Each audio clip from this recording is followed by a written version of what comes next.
अस्सलाम वालेकुम my dear students. उम्मीद है कि आप सब ठीक होंगे। आज हम स्टार्ट करने जा रहे हैं अकाउंट 2 की क्लास और सब्जेक्ट हमारे पास जो है वो अकाउंटिंग है। तो आज के लेक्चर में हम सबसे पहले जो है वो पेपर पैटर्न डिस्कस करेंगे। तो पेपर पैटर्न इसका बिल्कुल सेम वही है जिस तरह हमने अकाउंट 1 में डिस्कस किया था। तो आपके पास टोटल ये जो सब्जेक्ट है इसके अंदर जो आपके पास टोटल मार्क्स हैं,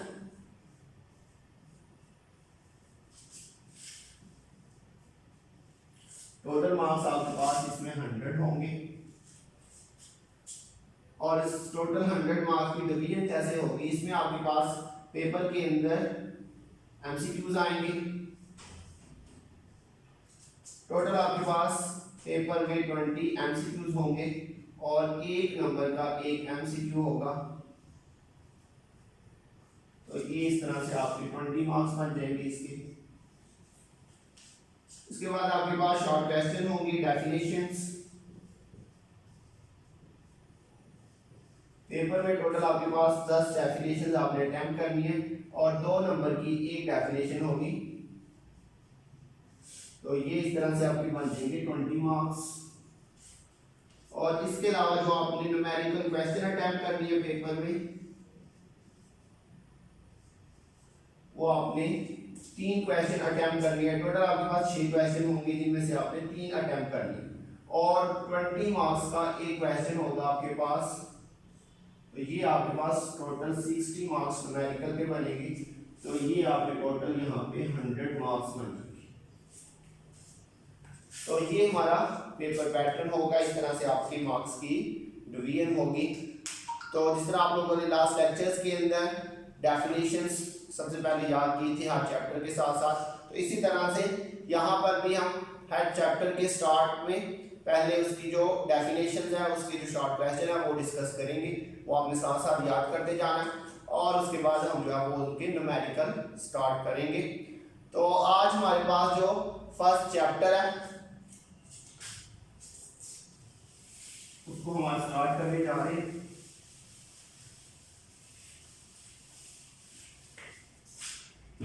बुक का आपके पास ऑथर जो है वो सुहेल अफजल है। बुक है आपके पास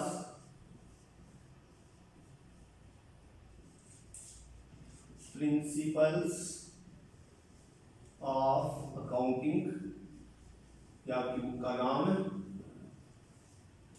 और इस बुक का जो ऑथर है वो आपके पास है सुहेल अफजल। लास्ट ईयर भी आपके पास यही ऑथर था। तो यही आपने बुक लेनी है, प्रिंसिपल्स ऑफ अकाउंटिंग और सुहेल अफजल की। तो इसमें हमारे पास जो फर्स्ट चैप्टर है, चैप्टर नंबर फर्स्ट, उसका नाम है सिंगल एंट्री सिस्टम।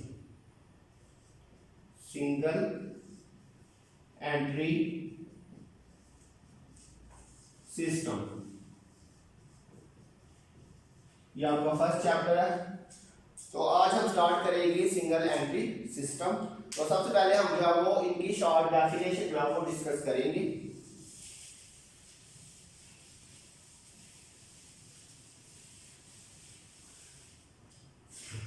तो आपके पास पहली जो डेफिनेशन है वो आपके पास है सिंगल entry system. Single entry system. तो अकाउंटिंग के अंदर आपके पास 2 सिस्टम यूज होते हैं। एक होता है सिंगल एंट्री सिस्टम और एक होता है डबल एंट्री सिस्टम। तो आज हम देखेंगे सबसे पहले कि सिंगल एंट्री सिस्टम क्या होता है और डबल एंट्री सिस्टम क्या होता है। सिंगल एंट्री सिस्टम ऐसा अकाउंटिंग सिस्टम होता है जिसके अंदर, इसको हम दूसरे वर्ड्स में इनकम्प्लीट रिकॉर्ड भी कहते हैं। इसका दूसरा नाम क्या है? Incomplete record. तो सिंगल एंट्री सिस्टम एक ऐसा अकाउंटिंग सिस्टम होता है जिसके अंदर, आपको याद हो हमने लास्ट ईयर पढ़ा था कि कोई भी ट्रांजैक्शन होती है उसके कम से कम 2 इफेक्ट जरूर होते हैं। कोई भी ट्रांजैक्शन होती है उसके कम से कम कितने इफेक्ट होते हैं? 2 इफेक्ट। एक इफेक्ट होता है डेबिट और एक इफेक्ट होता है क्रेडिट। तो कोई भी अकाउंटिंग ट्रांजैक्शन होगी उसके ये दो अफेक्ट होंगे, एक डेबिट और एक क्रेडिट। तो सिंगल एंट्री सिस्टम अब क्या होता है? अच्छा, इससे पहले मैं आपको सिंपल बताता चलूं डबल एंट्री सिस्टम क्या होता है। डबल एंट्री सिस्टम एक ऐसा अकाउंटिंग सिस्टम होता है जिसमें हम हर ट्रांजैक्शन के दोनों फैक्ट को रिकॉर्ड करते हैं, डेबिट को भी रिकॉर्ड करते हैं और क्रेडिट को भी रिकॉर्ड करते हैं। उसको हम कहते हैं double entry system. Double entry का मतलब ये नहीं कि हमने दो दफा एंट्री पास करनी है, एंट्री हमने एक दफा ही पास करनी है, लेकिन हर ट्रांजैक्शन के दो फैक्ट होते हैं, एक डेबिट और एक क्रेडिट। तो डबल एंट्री सिस्टम के अंदर हम क्या करते हैं, हम डेबिट को भी रिकॉर्ड करते हैं और क्रेडिट को भी रिकॉर्ड कर रहे होते हैं। लेकिन सिंगल एंट्री सिस्टम के अंदर क्या होता है, सिंगल एंट्री सिस्टम के अंदर हम समटाइम सिंगल इफेक्ट रिकॉर्ड कर लेते हैं। मतलब हमने डेबिट को रिकॉर्ड कर लिया, क्रेडिट को रिकॉर्ड नहीं किया, या फिर हमने क्या किया, डेबिट साइड वाली चीज रिकॉर्ड नहीं की और क्रेडिट वाली रिकॉर्ड कर ली। और समटाइम हम क्या करते हैं, ना डेबिट साइड को रिकॉर्ड किया ना क्रेडिट को रिकॉर्ड किया, मतलब कोई ऐसी ट्रांजैक्शन हुई जिसको आपने रिकॉर्ड ही नहीं किया। और समटाइम हम क्या करते हैं, डेबिट को भी रिकॉर्ड कर लेते हैं और क्रेडिट को भी रिकॉर्ड कर लेते हैं। तो मैं दोबारा से एक्सप्लेन करता हूं, सिंगल एंट्री सिस्टम क्या होता है, ऐसा अकाउंटिंग सिस्टम होता है जिसके अंदर समटाइम हम क्या करते हैं, सिंगल इफेक्ट रिकॉर्ड करते हैं। मतलब डेबिट साइड रिकॉर्ड कर ली और क्रेडिट को छोड़ दिया, या फिर क्रेडिट साइड रिकॉर्ड कर ली और डेबिट को छोड़ दिया। या समटाइम हम क्या करते हैं, पूरी की पूरी ट्रांजैक्शन को ही रिकॉर्ड नहीं करते, ना डेबिट साइड को रिकॉर्ड करते हैं ना ही क्रेडिट साइड को रिकॉर्ड करते हैं। और समटाइम ऐसे भी होता है कि हम दोनों साइड्स को भी रिकॉर्ड कर लेते हैं। तो इस चार्ट में हम जो है इसी को इनकम्प्लीट रिकॉर्ड भी कहते हैं। इसी चैप्टर का दूसरा नाम क्या है, इनकम्प्लीट रिकॉर्ड। मतलब हम कुछ ट्रांजैक्शन का तो कंप्लीट रिकॉर्ड करते हैं, कुछ ट्रांजैक्शन का इनकम्प्लीट रिकॉर्ड कर देते हैं। तो इस सिस्टम को हम क्या कहते हैं, सिंगल एंट्री सिस्टम। और ये वाला सिस्टम नॉर्मली छोटे लेवल पे जो बिजनेस होते हैं, जैसे जनरल स्टोर है, कोई मेडिकल स्टोर है, तो वहां पे ये सिस्टम यूज होता है। जैसे आपने देखा होगा जनरल स्टोर वाला होता है या कोई किराना स्टोर वाला होता है, उसने एक अपने पास जो आपको छोटी सी कॉपी रखी होती है, एक बुक रखी होती है, जिसके अंदर वो क्या कर रहा होता है, अपनी कुछ चीजों का वो रिकॉर्ड कर रहा होता है और कुछ चीजों को वो रिकॉर्ड नहीं कर रहा होता। आपने देखा होगा जब हम दुकान से कोई चीज खरीदते हैं तो वो जब हमें कोई चीज सेल करता है तो वो कोई भी वहां पे उसकी कोई ट्रांजैक्शन रिकॉर्ड नहीं करता। लेकिन वहां पे अगर कोई उधार पे उससे कोई चीज ले जाए तो आपने देखा होगा वो अपनी कॉपी निकालता है, अपना रजिस्टर निकालता है और उसके अंदर वो लिख लेता है कि फला आदमी को मैंने जो है वो इतने अमाउंट की चीज जो है वो उधार पे सेल कर दी। तो यहाँ पे आपने देखा जब उसने कैश में सेल की तो उसने ट्रांजैक्शन को रिकॉर्ड ही नहीं किया, लेकिन जब उसने उधार में चीज सेल की तो उसने ट्रांजैक्शन को रिकॉर्ड कर लिया। तो छोटे लेवल में जो बिजनेस होते हैं वो इस सिस्टम को नॉर्मली यूज कर रहे होते हैं, वो अपनी ट्रांजैक्शन का कंप्लीट रिकॉर्ड मेंटेन नहीं कर रहे होते। तो अभी हम इसको लिख के देख लेते हैं, इसकी definition under single entry system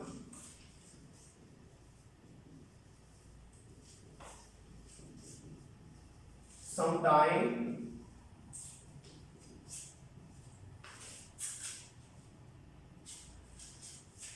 both aspects are recorded. Sometime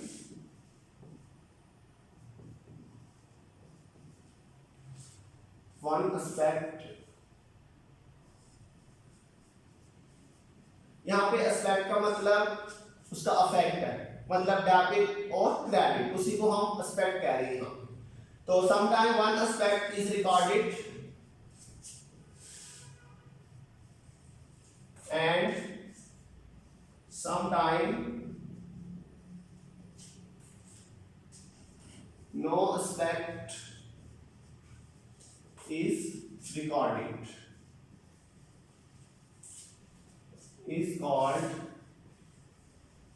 single entry system.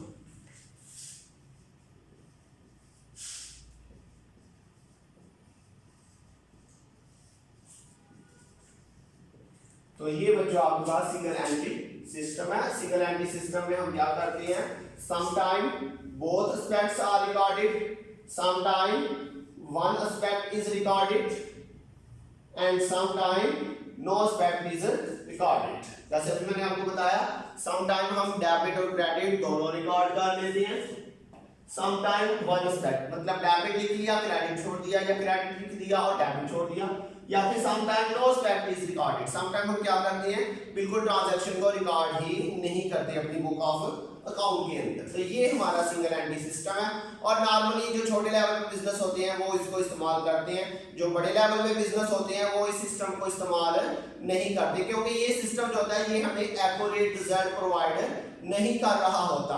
इस सिस्टम के अंदर भी हमने एंड पे जाके अपना प्रॉफिट एंड लॉस कैलकुलेट करना होता है, अपनी बैलेंस शीट भी बनानी होती है। लेकिन इस सिस्टम के अंदर जब हम अपना प्रॉफिट एंड लॉस कैलकुलेट करेंगे, अपनी बैलेंस शीट बनाएंगे, तो वहां पे जो हमारे पास इंफॉर्मेशन आएंगी तो वो बिल्कुल 100% करेक्ट नहीं होगी। ये आपसे एमसीक्यूज में भी वो पूछेगा, तो ये आपने याद रखना कि इस सिस्टम से जब हम अपना रिजल्ट निकालते हैं तो वो बिल्कुल 100% एक्यूरेट नहीं होता। तो ये बहुत ज्यादा जो है वो बेनिफिशियल सिस्टम नहीं है। तो बड़े लेवल पे जो बिजनेस होते हैं वो इस सिस्टम को यूज नहीं करते। तो ये हमारे पास सिंगल एंट्री सिस्टम था। नेक्स्ट जो है वो हम अभी देखते हैं डबल एंट्री सिस्टम क्या होता है। सेकंड हमारे पास जो डेफिनेशन है वो आपके पास है डबल एंट्री सिस्टम।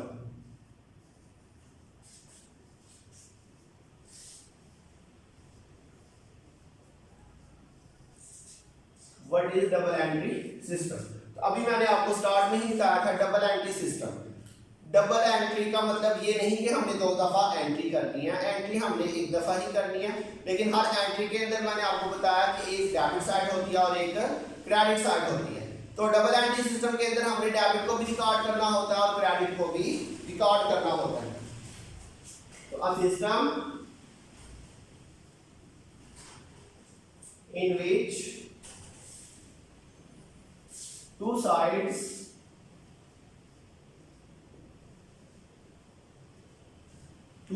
या two aspects, two sides मतलब debit and credit, two sides of every transaction is recorded। तो डबल एंट्री सिस्टम एक ऐसा सिस्टम होता है जिसके अंदर हम 2 साइड्स ही रिकॉर्ड करते हैं, और जितने भी बड़े लेवल पे बिजनेस होते हैं वो इसी सिस्टम को यूज कर रहे होते हैं। लास्ट ईयर जब आपने अकाउंटिंग पढ़ी थी तो उसके अंदर हमने टोटली जो है वो डबल एंट्री सिस्टम ही यूज किया था। आपने जर्नल बनाया था, उसके अंदर आपने देखा था हम कोई भी ट्रांजैक्शन रिकॉर्ड करते थे उसमें आप डेबिट भी रिकॉर्ड करते थे और फिर उसके बाद आप उसका क्रेडिट भी रिकॉर्ड करते थे, और तो वो हमारे पास सारे का सारा डबल एंट्री सिस्टम था। तो इसके अलावा नेक्स्ट हमारे पास जो डेफिनेशन है जिसमें पेपर में भी पूछी हुई है, what is difference between double entry and single entry. Double entry and single entry system. ये पेपर में भी आई हुई है डेफिनेशन। डबल एंट्री और सिंगल एंट्री में क्या डिफरेंस होता है। तो अगर आपको डबल एंट्री और सिंगल एंट्री की डेफिनेशन क्लियर हो गई है तो आपको इन दोनों का डिफरेंस भी क्लियर हो जाना चाहिए। जैसे भी हमने ऊपर बहुत डिटेल से डिस्कस किया कि डबल एंट्री सिस्टम के अंदर तो हम हमेशा डबल इफेक्ट ही रिकॉर्ड करेंगे, जबकि सिंगल एंट्री सिस्टम के अंदर हम कभी डबल इफेक्ट रिकॉर्ड करते हैं, कभी सिंगल इफेक्ट रिकॉर्ड करते हैं, और कभी हम उसका कोई भी इफेक्ट जो है वो रिकॉर्ड नहीं करते। तो ये हमारे पास इसका डिफरेंस है in double entry system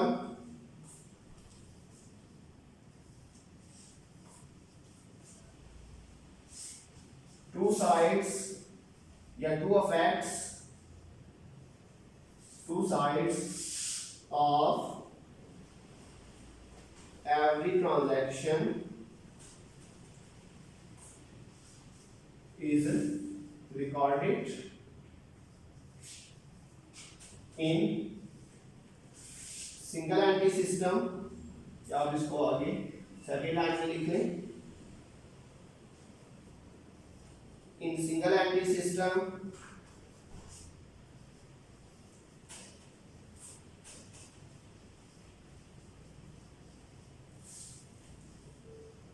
sometimes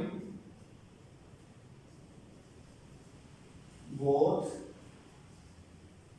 sometimes single and sometimes no effect of transaction is recorded। तो ये हमारा डिफरेंस था कि डबल एंट्री सिस्टम में हम हमेशा क्या करते हैं, टू साइड्स टू इफेक्ट्स को रिकॉर्ड करते हैं, जबकि सिंगल एंट्री सिस्टम के अंदर हम some time both effect record करते हैं, सम टाइम सिंगल इफेक्ट और some time no effect is recorded. तो ये आपके पास आपने दोनों डेफिनेशन जो है वो इकट्ठी करके लिख दी है, तो ये आपके पास इसका डिफरेंस बन जाएगा। अच्छा, हम सिंगल एंट्री सिस्टम यूज करें या डबल एंट्री सिस्टम यूज करें? तो लास्ट ईयर आपको याद होगा हमने बिजनेस के बारे में पढ़ा था कि बिजनेस क्या होता है।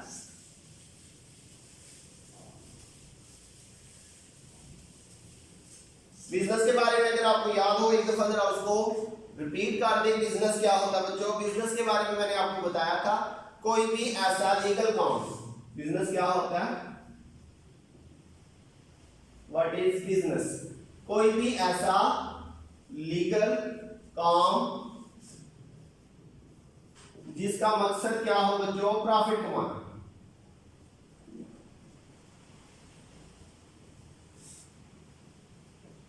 कोई भी ऐसा लीगल काम जिसका मकसद प्रॉफिट कमाना हो, उस काम को हम क्या कहते हैं? बिजनेस कहते हैं। आप कोई सा भी बिजनेस हो, चाहे छोटा बिजनेस हो चाहे बड़ा बिजनेस हो, हर बिजनेस का मकसद क्या होता है? प्रॉफिट कमाना। ये इसका बेसिक पर्पस होता है। अब अगर कोई business single entry system use कर रहा है चाहे वो डबल एंट्री सिस्टम यूज कर रहा है, तो हमने दोनों सूरतों में उसका प्रॉफिट एंड लॉस कैलकुलेट करना है। हमने क्या करना है, कोई भी बिजनेस वो चाहे सिंगल एंट्री यूज कर रहा है चाहे वो डबल एंट्री यूज कर रहा है, हमने उसका क्या कैलकुलेट करना होता है? हमने उसका प्रॉफिट कैलकुलेट करना होता है। तो लास्ट ईयर तो हमने डबल एंट्री सिस्टम यूज किया था आईकॉम 1 के अंदर, और वहां पे हमने प्रॉफिट एंड लॉस कैलकुलेट करना सीखा था। आपने चैप्टर नंबर 10 और 11 किया था, जिसके अंदर आपने प्रॉफिट एंड लॉस अकाउंट बनाया था और साथ में बैलेंस शीट भी बनाई थी। तो वहां पे आपने प्रॉफिट एंड लॉस अकाउंट बना के उसका प्रॉफिट एंड लॉस कैलकुलेट करना सीखा था डबल एंट्री सिस्टम के अंदर।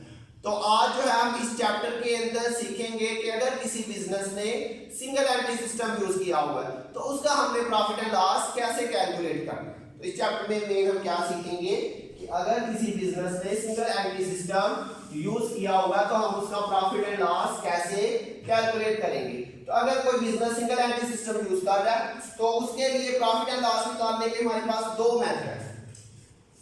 प्रॉफिट एंड लॉस निकालने के हमारे पास कितने मेथड है? दो मेथड है under single entry system. Under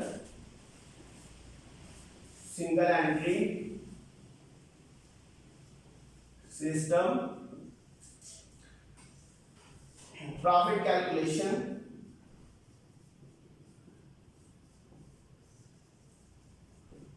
profit calculation के हमारे पास जो कितने मेथड है? दो मेथड है। एक है हमारे पास इंक्रीज्ड नेट वर्थ मेथड, और दूसरा हमारे पास जो मेथड है उसका नाम है conversion method.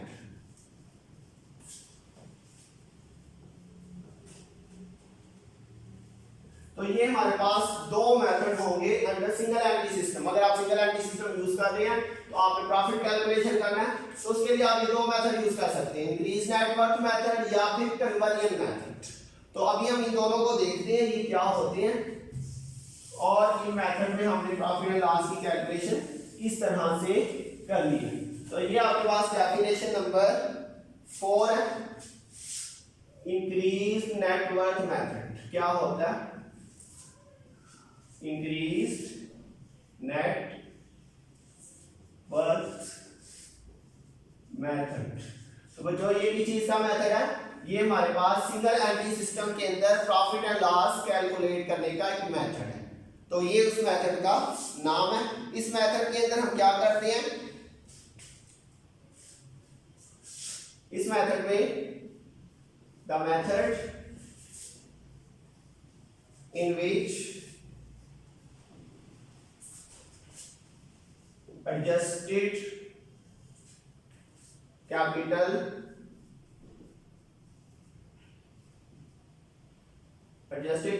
at the and adjusted capital at the and capital in the beginning or compared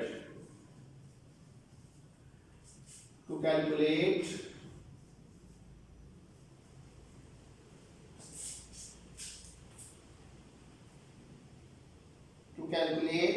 profit or loss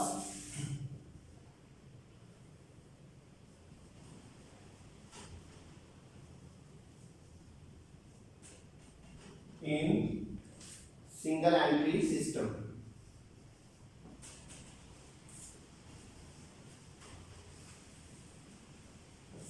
तो बच्चों इसको मैं अभी एक्सप्लेन कर देता हूं। लिखा होता है method in which adjusted capital at the and and capital in the beginning. तो बच्चों आपके पास दो किस्म के कैपिटल होते हैं। एक कैपिटल होता है आपके पास साल के एंड पे और एक कैपिटल आपके पास होता है साल के शुरू में। तो एंडिंग कैपिटल, दो किस्म के कैपिटल आपके पास होंगे। एक आपके पास एंडिंग कैपिटल और एक आपके पास बिगिनिंग कैपिटल, या फिर हम इसको ओपनिंग कैपिटल भी कह सकते हैं। तो बिगिनिंग कैपिटल जो आपके पास साल के शुरू में कैपिटल था या जो आपने कैपिटल बिजनेस के अंदर इन्वेस्ट किया था, वो हमारे पास बिगिनिंग कैपिटल। कैपिटल आपको याद होगा, वो अमाउंट जो हम बिजनेस के अंदर इन्वेस्ट करते हैं उसको हम कैपिटल कहते हैं। वो अमाउंट जो हम बिजनेस में इन्वेस्ट करते हैं बिजनेस के अंदर, उसको हम क्या कहते हैं? कैपिटल। तो जो साल के शुरू में आपके पास कैपिटल था वो आपके पास क्या होगा? Beginning capital. फॉर एग्जांपल 1 जनवरी को आपने बिजनेस में 1 लाख रुपया इन्वेस्ट किया, तो ये आपका क्या होगा बच्चों? Beginning capital. तो जो साल के एंड में आपके पास कैपिटल आएगा वो हमारा होगा एंडिंग कैपिटल। फॉर एग्जांपल हमारे पास साल के एंड में कैपिटल आ गया 1,50,000। अच्छा, 1,50,000 कैसे हुआ? आपने साल के शुरू में 1 लाख इन्वेस्ट किया, लेकिन सारा साल आपने काम भी तो किया, तो जितना आपको प्रॉफिट आया वो सारा प्रॉफिट जो है वो कैपिटल में ऐड हो जाता है।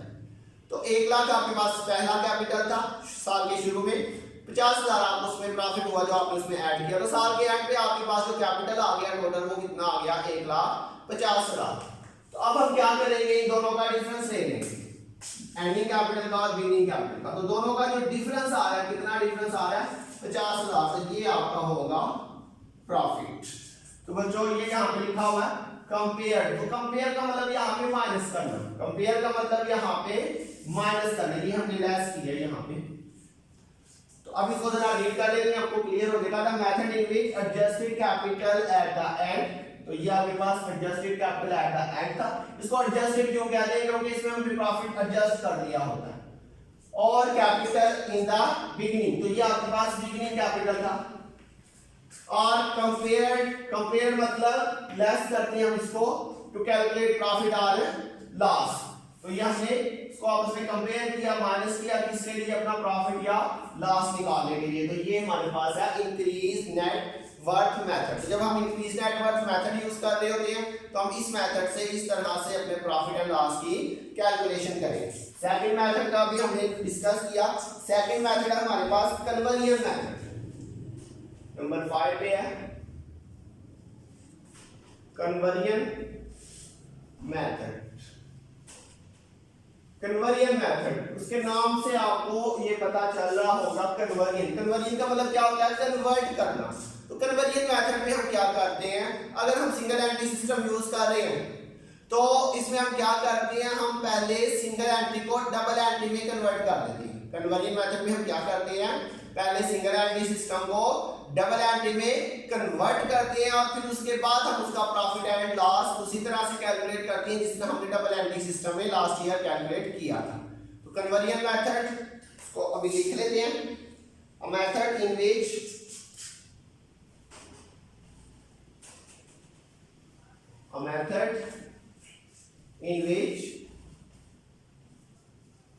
books of accounts are converted into double entry system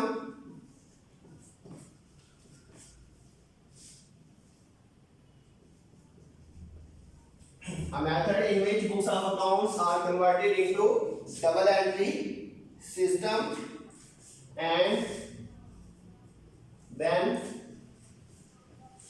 profit is calculated। तो इस मेथड के अंदर हम क्या करते हैं, पहले हमने सिंगल एंट्री सिस्टम को डबल एंट्री में कन्वर्ट करते हैं और उसको डबल एंट्री में कन्वर्ट करने के बाद हम डबल एंट्री सिस्टम से ही उसका प्रॉफिट एंड लॉस जो है वो कैलकुलेट कर लेते हैं। तो आज के लिए हमारे पास इतना ही लेक्चर था। तो आज आपने ये जितनी भी हमने डेफिनेशन ये टर्म्स डिस्कस की हैं ये आपने अच्छी तरह से इसको याद कर लेना और याद करने के बाद आपने इनको ज़ुबानी लिख लेना। आपने ये साथ साथ याद करते जाना, डेली का काम आपने डेली करना है तो इंशाल्लाह फिर आपके लिए बिल्कुल भी कोई मुश्किल नहीं होगा। लेकिन अगर आप डेली का लेक्चर डेली नहीं लेते और डेली का काम साथ साथ नहीं करते तो फिर आपके लिए मुश्किल होगा। और डेली का लेक्चर आप डेली सुना करें, क्योंकि अगर आप समझें कि हमारे पास जो है ये लेक्चर पढ़े हुए हम जब हमारी मर्जी हम सुन लेंगे, आप 2-3 लेक्चर इकट्ठे अगर सुनेंगे तो फिर आपके लिए मुश्किल हो जाएगा। तो थोड़ा थोड़ा करके आप डेली का लेक्चर डेली सुने, डेली का काम डेली करें तो फिर ये आपके लिए बिल्कुल आसान होगा। तो आज के लिए इतना ही, इंशाल्लाह बहुत जल्द मिलेंगे नेक्स्ट लेक्चर के साथ। तब तक के लिए अपना ध्यान रखिएगा। अल्लाह हाफिज।